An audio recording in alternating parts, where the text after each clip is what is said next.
Good evening students, welcome back to my channel. बच्चों, जैसे कि आपको पता है कि हम फर्स्ट चैप्टर के क्वेश्चंस कर रहे हैं और फर्स्ट चैप्टर का नाम है पुष्पी पातकों में लैंगिक जनन। तो इसमें मैंने आपको 5 क्वेश्चंस जो है वो अतिलघु करा चुका हूं मैं। अब 5 क्वेश्चंस और लेके आया हूं। इस तरीके से 10 क्वेश्चन हमारे अतिलघु हो जाएंगे और ये 10 क्वेश्चंस मोस्ट इंपोर्टेंट क्वेश्चन है, टॉप मोस्ट इंपोर्टेंट क्वेश्चंस, जिसके 99% चांसेस जो है वो आने के हैं। ठीक है, तो इसी तरीके से देखिए, मैं आपको बता दूं कि अगली वीडियो में हम 10 क्वेश्चंस एमसीक्यूज यानी बहुविकल्पीय करेंगे। ठीक है, और 10 क्वेश्चन हमारे ये अतिलघु हो जाएंगे। ऐसे ही हर चैप्टर के हम क्वेश्चंस इस तरीके से सॉल्व करते जाएंगे। 10 क्वेश्चंस वो होंगे जो टॉप मोस्ट इंपोर्टेंट क्वेश्चंस हैं, जो अक्सर पूछे जाते हैं और जिनके आने के चांसेस 99% होते हैं। ठीक है, तो इसमें यहाँ पे 5 क्वेश्चंस हैं। 5 में से हम 1 बाय 1 करके जो है उसको सॉल्व करेंगे। तो सबसे कि हम यहाँ पर पहला क्वेश्चन की तरफ चलते हैं अब, कि पहला क्वेश्चन हमारा टेपेटम कहाँ स्थित होता है, इसका क्या कार्य है। तो हमें देखना है कि टेपेटम का कार्य क्या है और ये कहाँ स्थित होता है। तो देखिए, मैंने यहाँ पर चित्र बनाया है, ये एंथर है यहाँ पर, ये ठीक है, ये मतलब स्टमेन का भाग है एंथर। तो एंथर को जब हम सेक्शन कटिंग करके देखते हैं, जब इसका हम सेक्शन कट करते हैं देखते हैं, तो यहाँ पर हमें एपिडर्मिस दिखाई देती है और एंडोथीसियम मिडिल लेयर के बाद में हमें एक टिश्यू दिखाई देता है जिसको हम कहते हैं यहाँ पर टेपेटम। ठीक है, तो टेपेटम जो है यहाँ पर एंथर के अंदर पाया जाएगा। इसका कार्य क्या है? इसका कार्य जो है वो जो पोलन ग्रेन है, पोलन ग्रेन को पोषण प्रदान करना। ठीक है, बस इतना लिखना है आपको और कुछ नहीं। चलिए अब दूसरा क्वेश्चन देखते हैं हम यहाँ पर। तो दूसरा क्वेश्चन हमारा क्या है?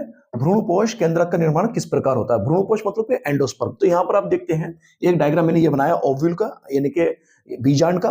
तो बीजांड के सेंटर में यहाँ पर केंद्र में देखेंगे, ये केंद्रक मिलता है हमें, जो 2 न्यूक्लियस मिलकर जो है एक न्यूक्लियस बनता है, इसको हम कहते हैं द्वितीयक केंद्रक। ठीक है, तो सेकेंडरी न्यूक्लियस। अब यहाँ पर क्या होता है, द्वितीयक केंद्र पे जब मेल गैमीट यानी कि जब नर युग्मक जो होता है पोलन ट्यूब में, इससे आकर फ्यूज करेगा, तो यहाँ पर क्या होगा, ये द्वितीयक केंद्रक है।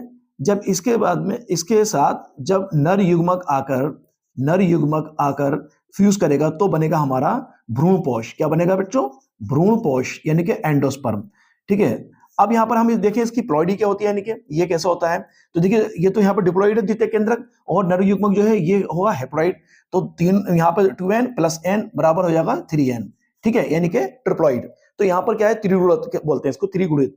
तो यहाँ पर हम देखेंगे जो भ्रूणपोष होता है वो ट्रिप्लॉइड होता है। ठीक है, और इसका काम होता है जो अंदर एम्ब्रियो बना है उसको पोषण प्रदान करना। ठीक है बच्चों, अब अगला क्वेश्चन देखते हैं हम, तीसरा। मांसल फल किसे कहते हैं, इसके महत्व को समझाइए। तो यहाँ पर हम देखते हैं जो मांसल फल होते हैं, यानी कि उसको हम बोलते हैं यहाँ पर रसीले फल या फ्लैशी फ्रूट्स इंग्लिश में।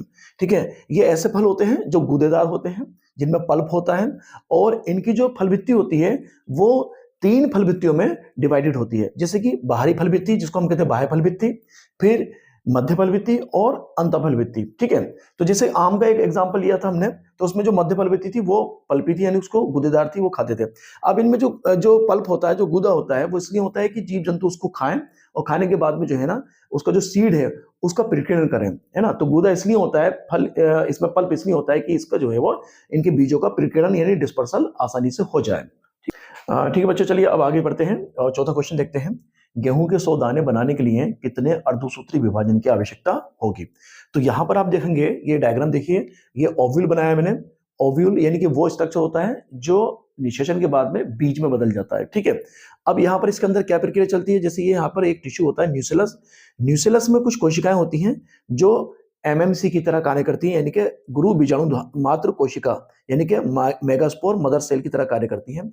और ये जो कोशिका होती है, ये इसमें अर्धसूत्री विभाजन होता है और एक कोशिका से 4 कोशिकाएं बनती हैं, जिसको हम बोलते हैं 4 मेगास्पोर।